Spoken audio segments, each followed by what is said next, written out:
Good afternoon.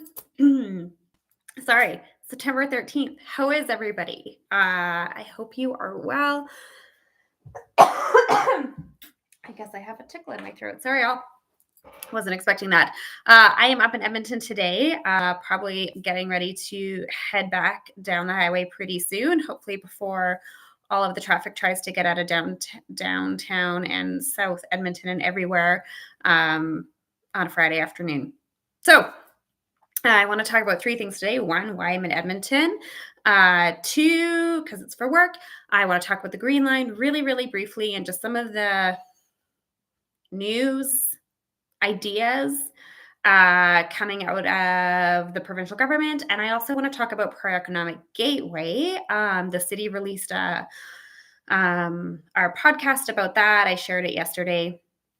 But I just want to kind of give an update on like what is my role in Prairie Economic Gateway? How am I supporting that initiative? What is that initiative? Just so you have a bit of an idea on what's happening from an ECDEV side of things and where I'm supporting there. So first, I want to talk about why I'm in Edmonton. So one of my committee appointments is Family Community Support Services, provincial program. I've talked about it on here before. Provincial program that is all about prevention funding, and so the split of funding is supposed to be 80% provincial, 20% municipal contribution towards programmings. So in Calgary, so some municipalities direct deliver programs through their municipalities if they're a little bit smaller. Some municipalities like Calgary, some of the larger, they allocate that funding out through funding calls to service organizations for prevention funding. So I'll just name a couple off the top of my head. So like things like Big Brothers Big Sisters, Hospice Calgary, the Alex. So it's really anything that falls in the prevention funding stream. Some of our other family hub networks. And it is everything from children to seniors and everything in between. Funding from the provincial government is at $105 million a year. However, in 2022, we did some funding calculations because it was previously at $100 million. And it has remained there steady and consistent at $100 million since 2015. And so we did some funding calculations in 2022 to index it, to make it so that funding allocations in 2022 based on population plus inflation, $130 million. It's really important to note this number because what has happened is that the minimum contribution from municipalities is 20%. Some are there. Many municipalities, Calgary included, are anywhere in the 25 to 30% range of contributions because the cost of delivering programs has gone up and the need has gone up because of increased population. So there's been no indexing at a provincial level for this since the minor increase in 2022 to $105 million. So we said in 2022, with indexing, it should have been 130. We know we have had record population plus inflation growth, and we are hearing about the strain from program delivery services. So we hear it at an association level, which I sit on. And so we re-indexed the numbers recently. As in like this week, I worked to re-index the numbers. If the province kept up with population plus inflation, that would be $161 million of funding that they would be providing in 2025. It would have been about, for this year, for 2024, it would have been about 150. So I think what this goes to show is like funding for social community services is falling way behind, especially on the prevention lens. We know every dollar spent on prevention is $7 saved on intervention or emergency social services. So it pays, prevention pays. And so we'll continue to advocate for this. There's a resolution coming forward through Alberta municipalities to talk about this. I'm bringing ideally an amendment to talk about what the funding levels should be for 2025 and then some projected numbers for 2026. Are we likely to get those numbers? No. Is it really important to have the conversation about the needs of community, the needs of Albertans, the needs of, and this includes Calgarians where population inflation is a lot higher. It's really, really important. So that's part of my role as advocating and having the conversations around how we do that advocacy at the provincial level. So that's a big one. And we know that there are people in need. Preventative social services matter. They build community. They employ people. There are co-volunteer opportunities that go with it. So like the social well-being is more than just the people receiving the services. It's also about the social well-being of the people delivering the services. And those are people who are essentially, because funding has been very slow to increase, their wages are falling behind. So we're getting all these compounding problems, or the people who are the service delivery people are in fact sometimes the people who then end up needing the services because they are running into poverty themselves. Poverty prevention is a really, really big one. So let's flip and let's talk about economic development. So I'm working on Prairie Economic Gateway. So the city put out a podcast. I've shared it across platforms. I'll link back to this in just a little bit. Once I'm kind of off, I can link back to it. So what is Prairie Economic Gateway? It is a partnership with our friends in Rocky View County. So Rocky View County, our colleagues out there. It is on the eastern edge of the city, and essentially it will be a new shipping and logistics hub through rail. So within partnership with CPKC and Shepherd Industrial Services. And essentially it could be the premier inland port. And why it's really, really important is because of the physical location and the logistical location of how CPKC can co-locate there and ship goods north-south to Mexico. So rather than things necessarily having to come by boat and through the Port of Vancouver and then over the Rockies, there's this north-south rail line connection, as well as this really strong east-west rail line connection as a result of that. So shipping and logistics really, really matter on that.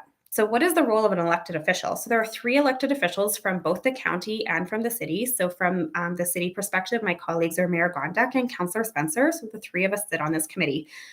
Our roles and responsibilities are making sure that we're asking questions about what kind of infrastructure we're putting into play there. One of the reasons I wanted to be on Prairie Economic Gateway is because when we're talking about shipping and logistics, we have to think about next-gen shipping and logistics. So we have to think about how technology is going to get incorporated into that and making sure that the infrastructure that we run out there, because if it's outside the city, that we are running a fiber network, or we are running, the data network, or we are building the power grid in such a way that it can support next-gen shipping and logistics.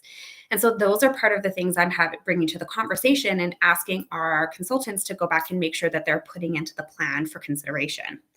The other part, the big part, is the negotiation and the cost splitting of services that we are going to need to build out to deliver. And so that is the road network, that is water. Again, I just talked about any data connections that we are going to need and electrical connections we're going to need. So all of the services and the utility connections that we're going to need to go out there, there's going to have to be cost splitting, not just between ourselves and the county, but also our private industry partners who will also be contributing to this. And so it is about understanding what are the needs of Rocky View County, what are the needs of the city, what are our respective capacities and our strengths and our weaknesses that we can bring to the table to create a shipping and logistics hub that has benefits. And then I guess the future conversation is based on what we contribute. What is the kickback to either municipality or to the county as a result of that? And so that is what the steering committee is doing. So it's really about looking at the long-term economic play and opportunity for the city and making sure that we are bringing forward a plan and a program from a financial perspective that we can hopefully, that our colleagues can get behind and that fit within our budget. So that's what the elected steering committee is doing. It's a really amazing opportunity. Typically, and this is a very big deviation from how the city would have done business before. So how the city would have done business before is they would have just annexed those lands. Annexations can take just as much time, and they often result in then the city bearing the entire cost of the service delivery for utilities. This is now a shared venture, and it's really about the collective we versus the individual I in this perspective. And it is the preferred way to do intermunicipal politics, supported by the CMRB, which is the Calgary Metropolitan Region Board, and really sets the stage for, rather than that unicity model that Calgary is often operated under, it's a regional model, and it presents regional opportunities. And so we're not just looking at this here. There are other projects that are on the books in and around Calgary that we are looking to be partners in, because often those people reside and live in Calgary and then travel outside of work, or the people who live near these things come into Calgary to use our services. So thinking about joint ventures makes a lot more sense. So that is what I'm doing there. Thanks everyone for being interested in asking. And again, we are planning the city for the future. It is definitely going to take years to build out, but we need to set the stage and set the groundwork for this now, so that as those opportunities come forward, we can make sure that we're building them out.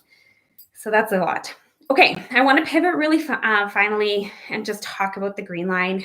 There's lots of news. The premier threw another alignment randomly out into the media, and it's maybe not random, it's really, really old, but it's been extensively studied. So there's a lot behind the Green Line, and I just want to touch on sort of at the very highest level what council's been doing really diligently and earnestly for the last 8 months in reviewing the Green Line and on our financial capacity and the best delivery for Calgarians and setting the stage for the next future stages of the Green Line, and how the province has really thrown a wrench into this. And we've talked about this. And then when they continue to just throw ideas and lob ideas out there about what the next other potential alignments and everything can be, how that further complicates the problem and doesn't look at the data and the metrics that council has been seeing for 10 plus years now.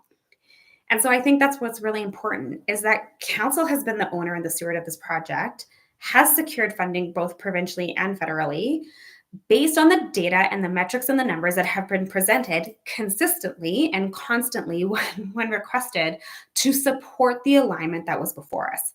When we reviewed, and as we've been reviewing, the financial constraints of this project, be due to the higher cost of goods, materials, labor, all of these things. Inflation is a real thing post-COVID. Calgary is not immune to it. The Green Line is not immune to it. We had to make a really hard decision. And believe me, having a line that essentially terminated just north of Ward 11, as a councillor, that's really difficult. But that's where we were at financially. And in order for it to eventually come further south or also eventually go further north, that was the best decision, because when you looked at the total number of ridership, so yes, it reduced by 40%. The inverse of that is that you lose potentially up to 60%. So, and that's not exactly the math. Had we gone from like, let's say, event center area down to Shepherd, but when we ran the scenario, when the Green Line board and the team ran the scenarios from us on total ridership, so like total dollars spent per ridership, the alignment that council approved in July was the best scenario, the best dollars per rider, even though it included downtown tunneling. It was also that the downtown tunneling component, it's definitely not going to get cheaper. Why tunneling? I want to stress why tunneling.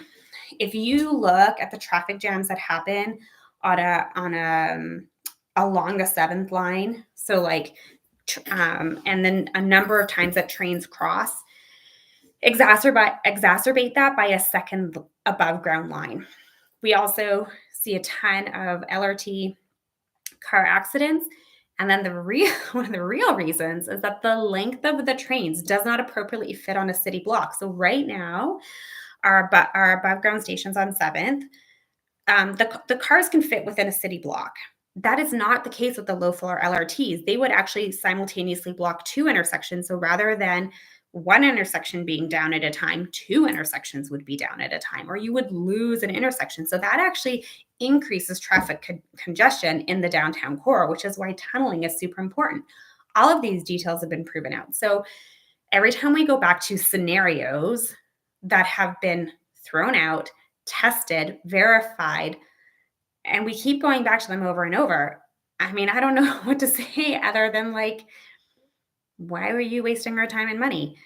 Because it's your money. No matter what level of government it comes from, right? It is your money that is now being wasted. So council has some really hard decisions before them on Tuesday when we contemplate the wind down of this project and try to pass off and eventually control of this project to the province, because they have who knows how many ideas swimming through their head that they want to go do all this work. Now, as a funding partner, can they do this work? Should they do this work? Absolutely, they can. Here's the way to do it. Send us the letter. Tell us you want to do the work. Do it quietly while we continue on with the project, so you don't shake market confidence, so you don't get people worked up about losing their jobs, so that if and probably when you're proven wrong, or maybe you're going to choose another alignment and choose to pay for it, I don't know, the work that is really of good, high quality value work that we are doing for the city will be there. My biggest concern is that I don't know how to salvage this project as a counselor at this point. I don't know how to work with the province at this point because they have broken trust. And we have put scenarios forward to them to build trust and they break it. And it's not just this situation, it's been multiple. And so I know we have a ton of people who want us to continue to negotiate for this. And I want to, believe me, I really, really do. But know that it is with a really it is with a lot of distrust. That is that this is a hole with some very, very big buckets in it that we are trying to fill. So, looking out for the best interests of Calgarians, I will say time and time again that the cost to wind down this project is likely going to be more than what the province could have put in as an additional contribution to get to Shepherd.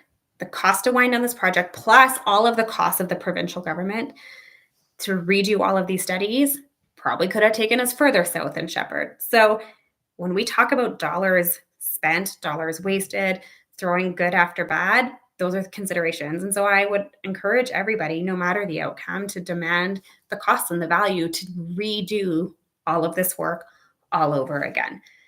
So I don't know how Tuesday is going to go and what conditions, but ultimately there's a good chance we lost all federal funding on any alignment. And then council is going to have to decide how much more funding they give to an alignment that they may or may not support, and if they're going to give any funding at all. So that's what's up. I wish you all a great weekend. It rained. It's fantastic. Continue, please, to conserve water. We are so close to completion. And then we can start to turn the taps back on ahead of schedule. Thank you all for the work you're doing. Enjoy, everybody. Have a good one.